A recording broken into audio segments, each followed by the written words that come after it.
There is a sudden, sharp tightness in your chest that starts the moment you walk into a crowded room, or when a door slams too loudly down the hall. It is not just a passing startle. It is an immediate, high-voltage current of adrenaline that rushes through your limbs, making your heart hammer against your ribs and your breath catch in your throat. You look around the room, and everyone else seems completely unaffected. They are talking, laughing, and moving through the space with ease, but you feel raw, exposed, and entirely on edge, as if your skin has been peeled back and the world is touching your bare nerves. You wonder why you are vibrating with such intense panic in a completely safe space, and you feel a deep, isolating shame for being so incredibly fragile. If this is familiar, if you are tired of living in a body that feels too raw for this world, please take a moment to like this video, subscribe to our channel, and let us know in the comments, what is the one everyday sound or environment that triggers your system the most? We will pin the most validating story to build a community of mutual understanding. Now let us continue into the deep biology of your sensitivity. Why do some of us live with a nervous system that is so deeply sensitized, so easily triggered, and so slow to return to calm? According to Dr. Gabor Maté, our modern world treats this state of sensitivity as a pathology. We are told we are too sensitive, thin-skinned, or dramatic. We are given diagnoses labeled as anxious and told that we need to toughen up or fix our broken wiring. But from a trauma-informed perspective, a sensitized nervous system is not a design flaw. It is a biological recording. It is the physiological print of your childhood. In our early years, we have two non-negotiable needs: attachment and authenticity. Attachment is connection. It is our survival. Authenticity is selfhood. It is our capacity to feel our feelings and trust our instincts. When a child grows up in an environment where their emotional safety is threatened, where a caregiver is unpredictable, stressed, volatile, or emotionally absent, expressing our authentic truth becomes dangerous.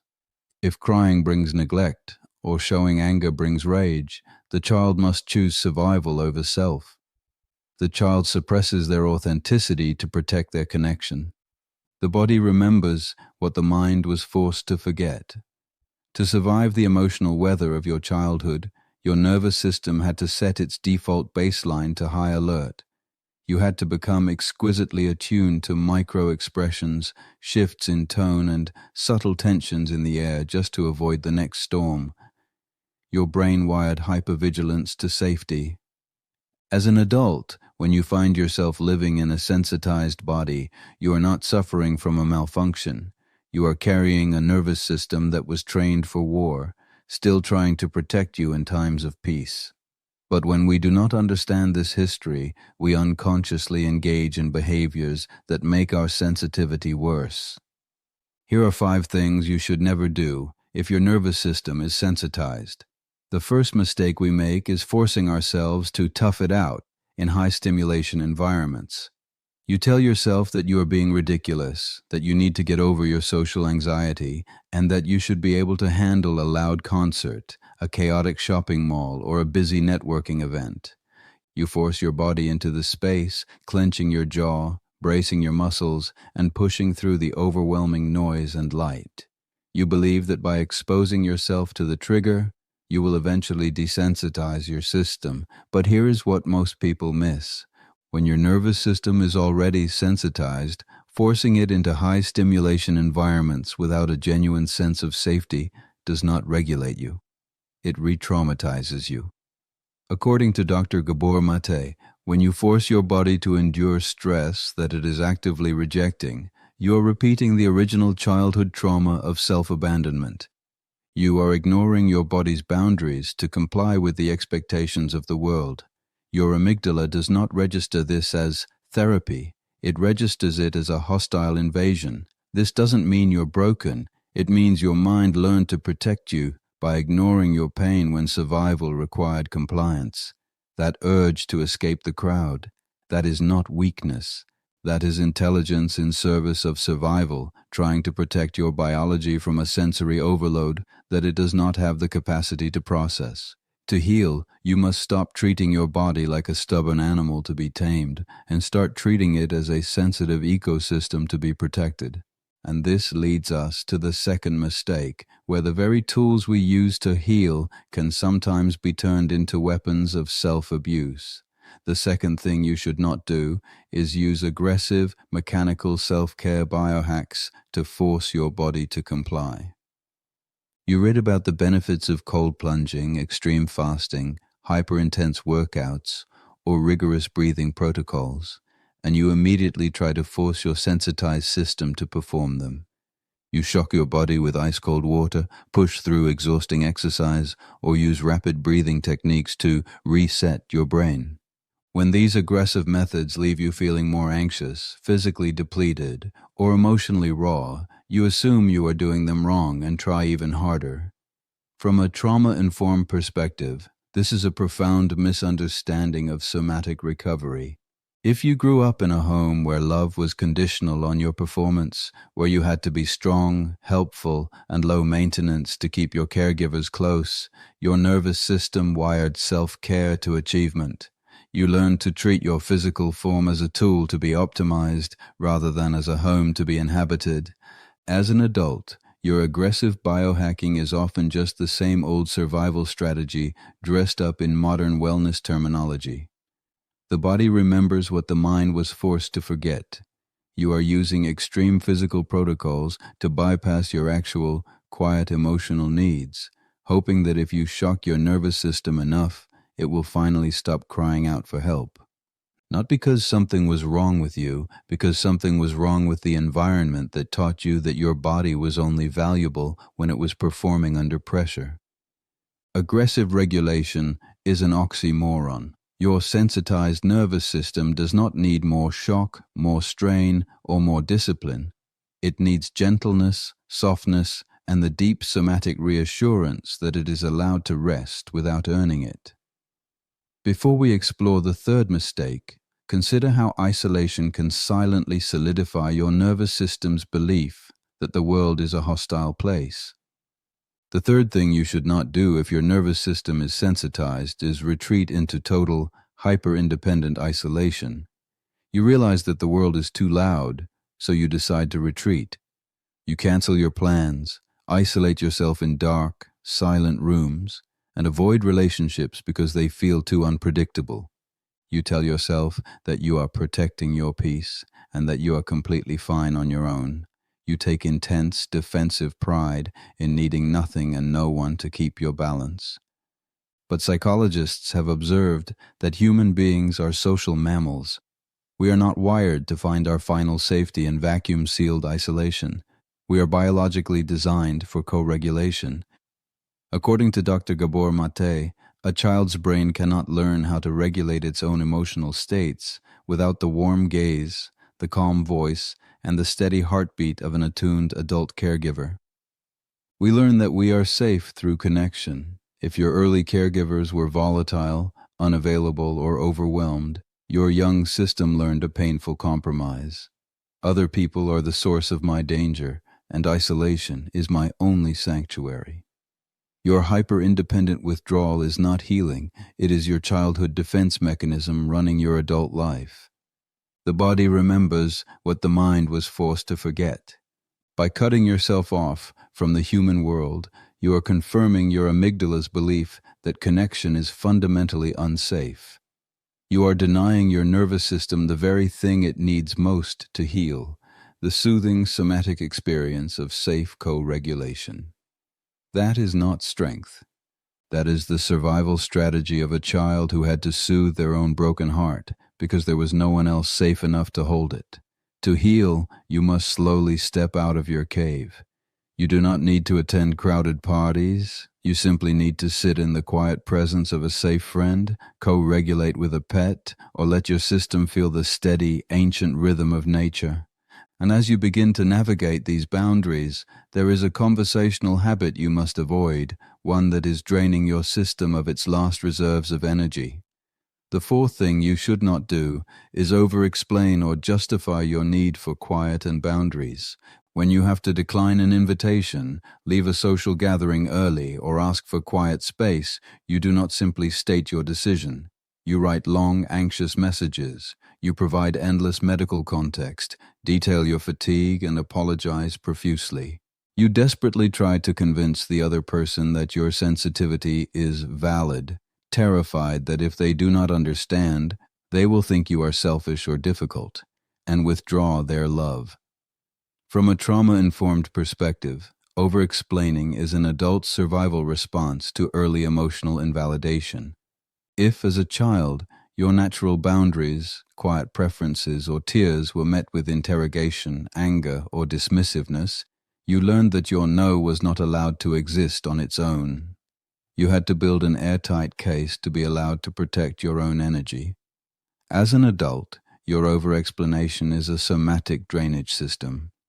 You are using your vital, limited energetic resources to try to manage other people's emotional reactions, trying to keep them comfortable so that your nervous system can feel safe.